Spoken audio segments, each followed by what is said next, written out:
میں کشمیر کا ایمبیسڈر بنوں گا دنیا میں. میں کشمیر کا جو حالات ہیں, جو پیغام ہیں, جو سچویشن ہے, وہ میں دنیا میں لے کے جاؤں گا. اپنی جو یونائٹڈ نیشنز کی تقریر ہے 27 تاریخ کو نیو یارک کے اندر, اس میں پوری دنیا کی کمیونٹی کو بتاؤں گا, اس کو پوری طرح اٹھاؤں گا.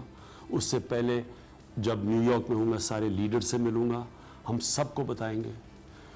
ہم اپنی مسلمان دنیا میں ساری جتنے بھی ابھی بھی میں بتا چکا ہوں ہیڈز آف سٹیٹس کو, جتنے سے بھی بات ہوئی ہے آگے بھی بتاؤں گا. اپنے اخباروں میں پڑھتا ہوں کہ لوگ مایوس ہو جاتے ہیں, جی دیکھیں دنیا مسلمان ملک کچھ نہیں کر رہا ہے.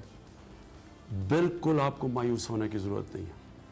اگر کئی مسلمان حکومتیں اس وقت مجبوری کی وجہ سے, تجارت کی وجہ سے اگر ابھی نہیں بھی ہیں, آج اگر نہیں بھی ہیں, آگے ہمارے ساتھ آ جائیں گی.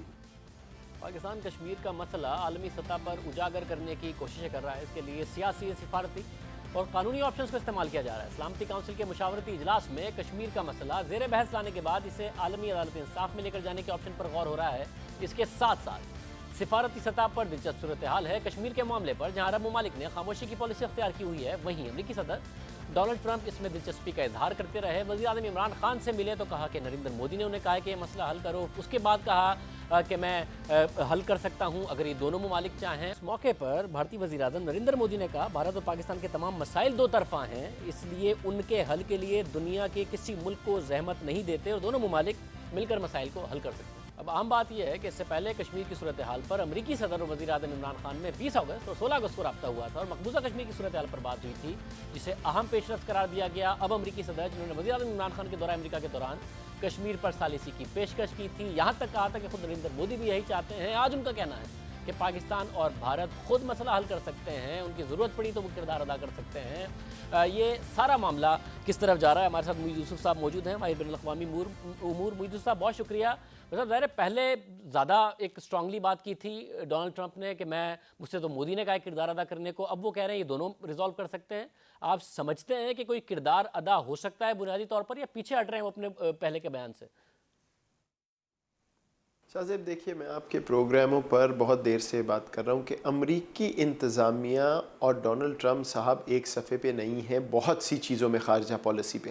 ہندوستان اور پاکستان کا معاملہ, کشمیر کا معاملہ ایک اور وہی پہلو دکھاتا ہے سامنے, کیونکہ جب عمران خان صاحب گئے تھے تو ڈونلڈ ٹرمپ صاحب نے یہ بات کی تھی, بیوروکریسی امریکہ کی تب بھی اس بات پر جو ہے وہ متفق نہیں تھی. تو وہ تو یہ چاہتے ہیں, ان کا سٹائل بھی یہ ہے کہ میں چیز کے بیچ میں آؤں, حل کروں, میں ہر چیز حل کر سکتا ہوں.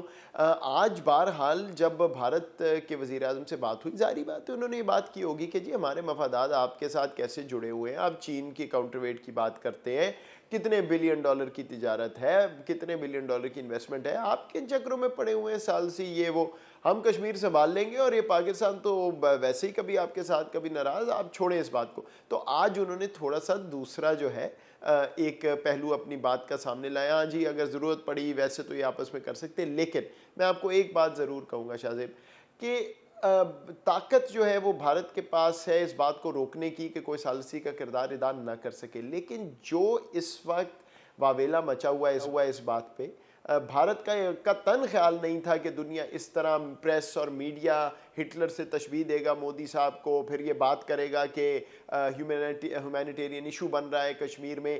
اب کشمیر میں کرفیو لگا ہوا ہے, بھارت جانتا ہے ریزسٹنس ہوگی ہی ہوگی اگر کرفیو ہٹا, کرفیو نہیں ہٹے گا نہ کھانا نہ پینے کو, ہیومینیٹیرین کرائسس بن رہا ہے. تو یہ معاملہ جس طرف جا رہا ہے یہ بھارت کے لیے صرف طاقت کے زور پہ حل نہیں ہوگا. ہاں یہ بات درست ہے کہ امریکہ کے پاس نہ تو کوئی ایسی پاور ہے نہ ہی کوئی چاہ ہے کہ وہ بھارت کو نالا کریں, ناراض کریں اس بات پہ کہ وہ کشمیر میں انسانی حقوق کا جو معاملہ چل رہا ہے. بدقسمتی یہی ہے, دنیا طاقت پہ چلتی ہے, اکنامک انٹرسٹ پہ چلتی ہے, اور اس وجہ سے جتنا انہوں نے کہنا تھا ٹرمپ صاحب نے وہی کہا ہے, اس سے آگے وہ نہیں جانے لگے.